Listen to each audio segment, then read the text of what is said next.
Hi everyone and welcome to the English Link podcast with me, Elle.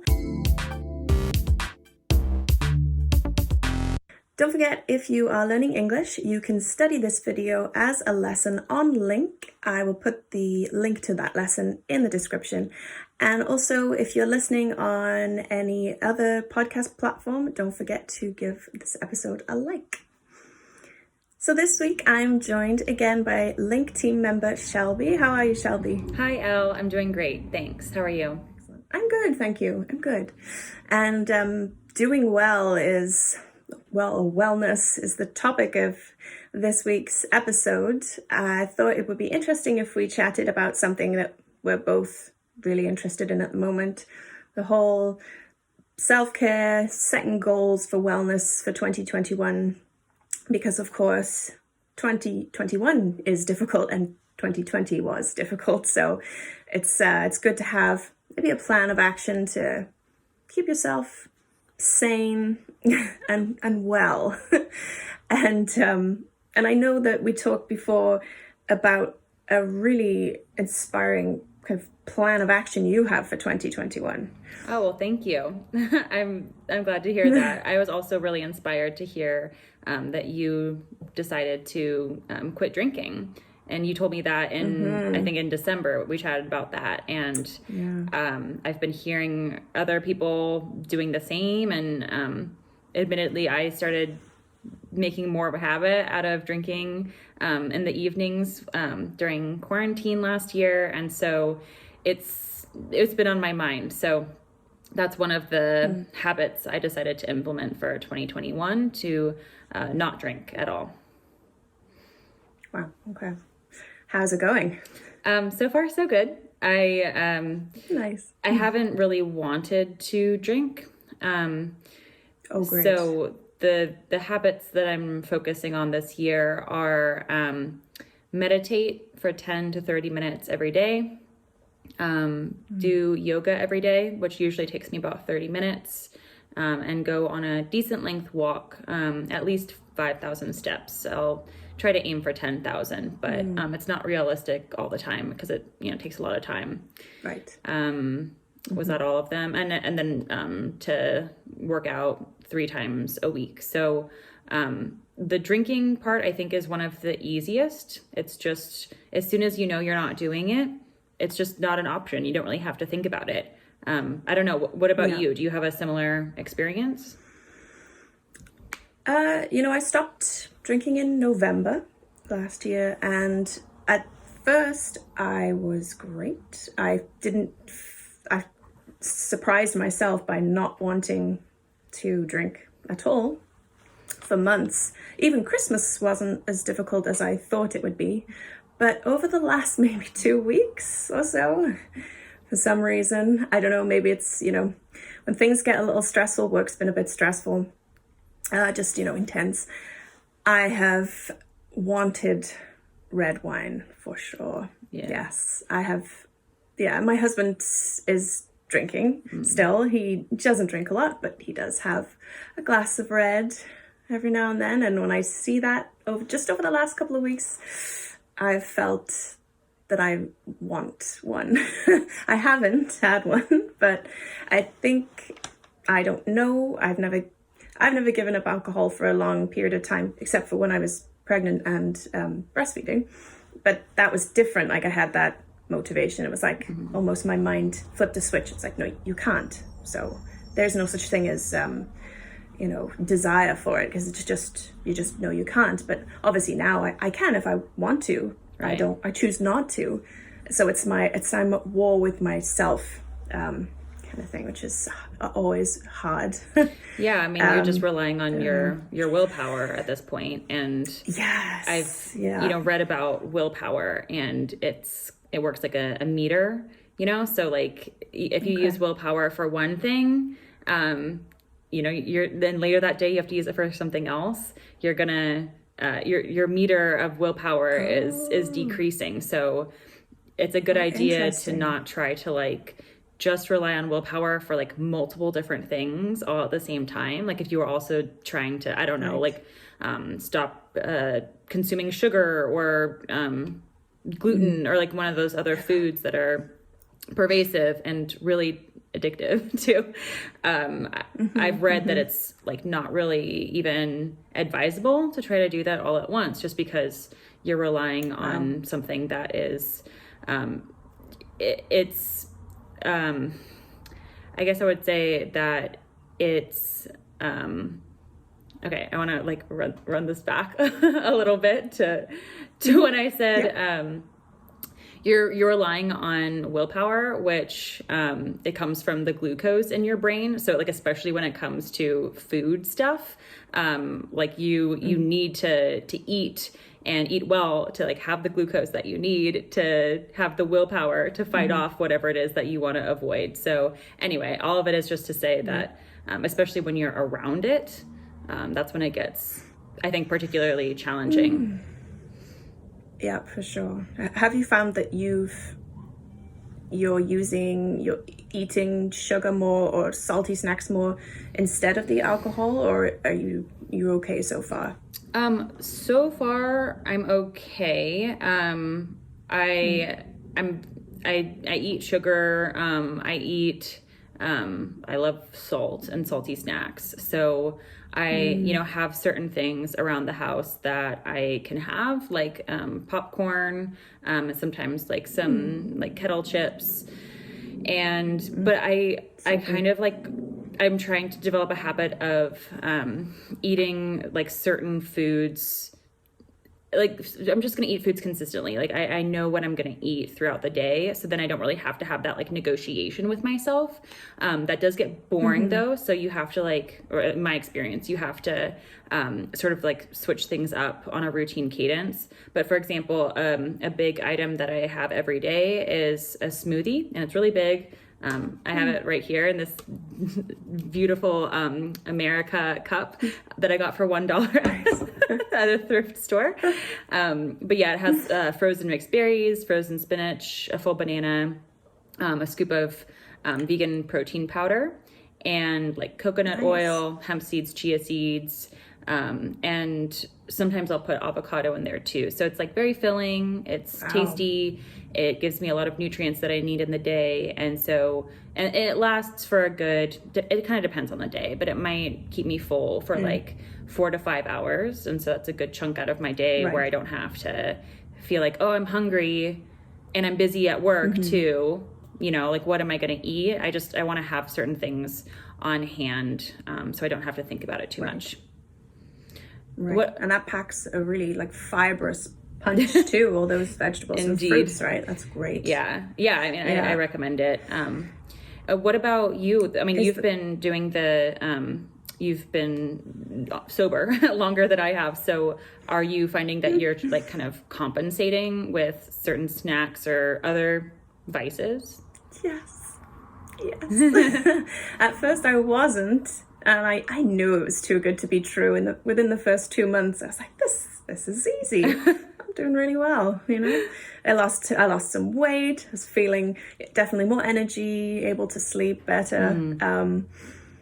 And yeah, it's just been over the last 2 to 3 weeks, say, I've definitely been consuming more sugar. I just really, really crave chocolate, candy, anything sweet really, and cream, like creamy desserts, or like even like that squirty cream that you can get to go on the top of your drinks.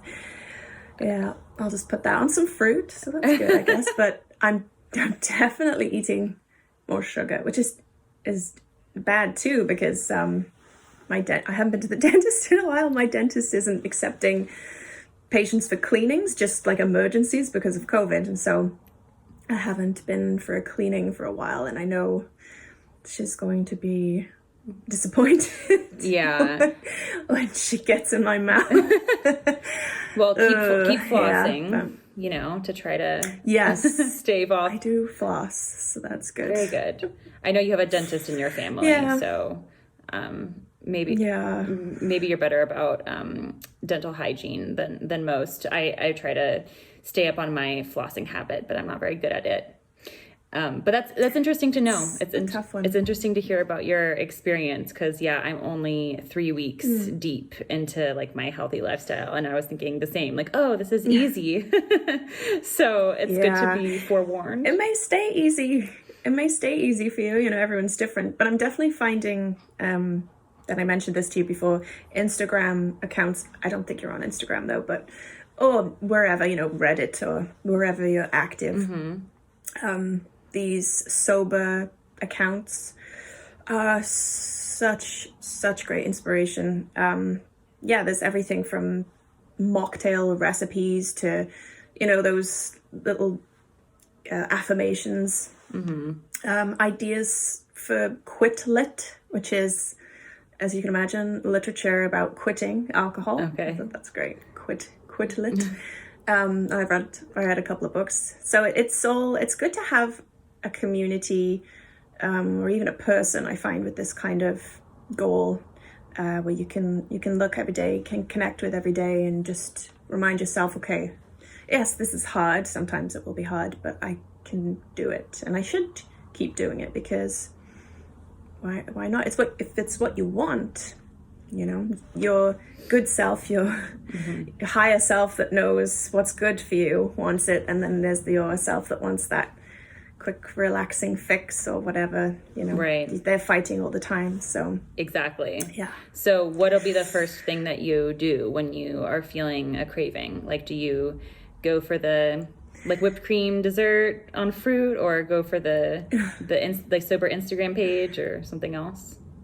Probably the Instagram, and I'll try to get active too. I like to organize things, so if I'm feeling particularly, you know, cravey, like I could really do with a glass of wine, I'll go and organize like my closet, or I'll do the Marie Kondo, pulling out all of your clothes, seeing what sparks joy and what no longer sparks joy. Yeah.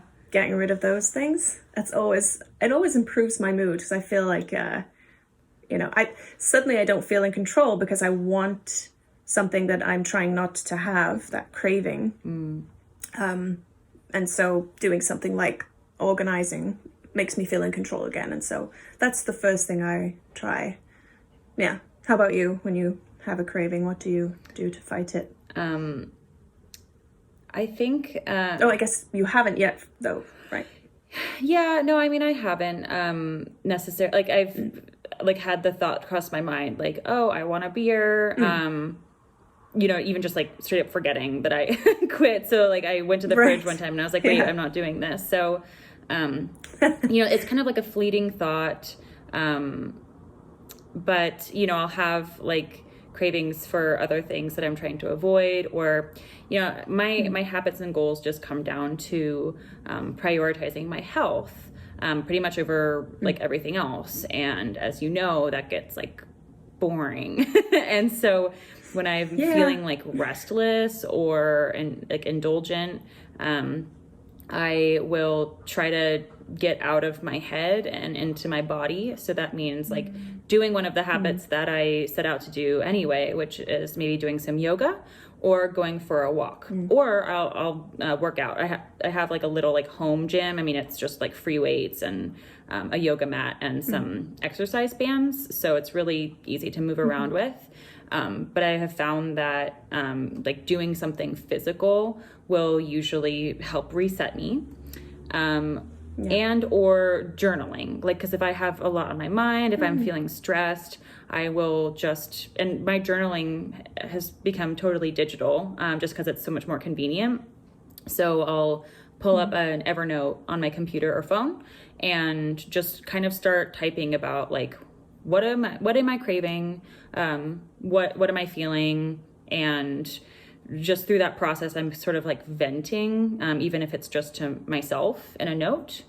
And maybe I will understand the source of how I feel. And once I understand that, it's easier to address it and kind of treat it. Then, moving forward, if you feel that trigger coming on, you can act quicker. Yeah. Which is always good. Yeah, you can like understand why I'm feeling that way. And yeah, that's super helpful.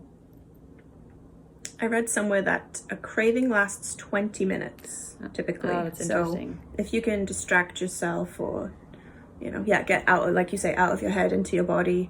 Right. For 20 minutes from the beginning, it should dissipate. I mean, of course, everyone's different. Maybe it lasts longer for some people, but yeah, it's kind of good to know because 20 minutes isn't a long time. It is a long time when you really want something that you shouldn't or you're trying to avoid. Right. Of course. But exactly. It's like torture at that point, but it is totally like torture. Yeah. But I haven't noticed like the 20-minute thing, but I've certainly noticed the cravings always pass, right? Like it's kind of a feeling, and I know that feelings are temporary. And just the same way that like our appetites are temporary too. I remember watching I think it was like a Jerry Seinfeld stand-up from a long time ago that was just, he had a little bit where he's like, when you're a kid, your parents tell you like you can't eat cookies before dinner because they're going to spoil your appetite. But as an adult, you know that like if you spoil your appetite, you've got another one coming a little bit later. So maybe I will eat cookies before dinner. That's not really on topic when we're talking. No. I think the other thing I think the other thing is like having grace with yourself too. So like if I am, I don't know, like feeling indulgent and I want to indulge in something like some ice cream or some snacks, maybe I'll just do that, and tell myself like, okay, like you did everything else well, and like you can do this and it's not the end of the world, just keeping healthy otherwise. Everything in moderation. And of course I have this issue with, like you say, you have this goal and then when you break it even just a little ice cream, or say I had a sip of red wine, the way my mind works, and this is not good, I hate it, I'm trying to work on it, is I feel like, well, that's all destroyed now, so I may as well go back to doing whatever. Like with language learning, with my French, it really fell off at the end of 2020, and I felt like it was all ruined, so just forget about it. It's a tough mindset to remove yourself from. It's like, okay, you can't be perfect. Right. There is no such thing. Just because you fall off and have some ice cream, that doesn't mean that the next day you can carry on with your goal and eat better. So well, and what you described, remembering that's a really common frame of mind, and that's why that's actually why so many of us don't necessarily stick to certain habits, because we're on a roll and then we fall off the wagon one time and then we feel we failed. So then it's like, okay, well, I lost a bunch of progress basically since my streak is that far broken, but James Clear, who wrote Atomic Habits, said he's like, never miss twice, right? Like don't miss twice in a row. So like if I fail one day, if you have a sip of red wine or whatever, just remind yourself, just not again tomorrow, and get through the next day. And it's the same reason why actually I've been on like a 80% vegan and gluten-free diet for the last 5.5 years. And it's because we talked a little bit about when I was in Chile, I certainly gave in more than normal, but basically if I eat meat once a week instead of once a day, I'm still like compounded over time, I'm probably going to be healthier than if I was eating it every day. But if I tell myself like, oh, I ate chicken last night, so I guess I'm not vegan anymore. Like we're so worried about the label kind of. Like I'm sober, but I had a glass of red wine last night. I think we just need to kind of separate ourselves from the label and remember that you're still so far, like you're so much further than you were when you started, even if you slip up one time, and you're like so much closer to the person you want to be, even if you slip up. So exactly.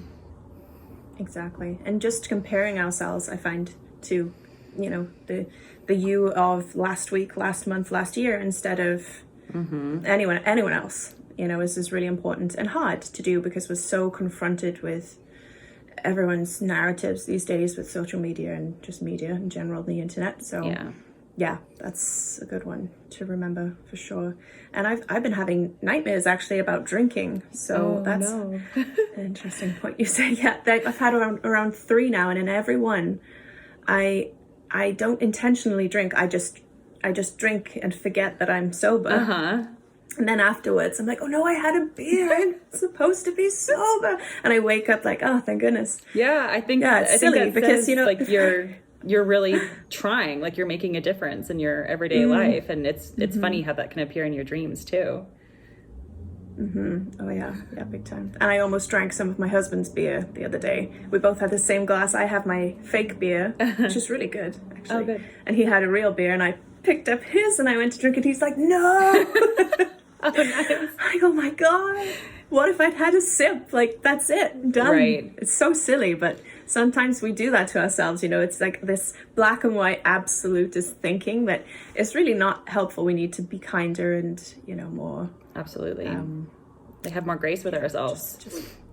Yes, 100%.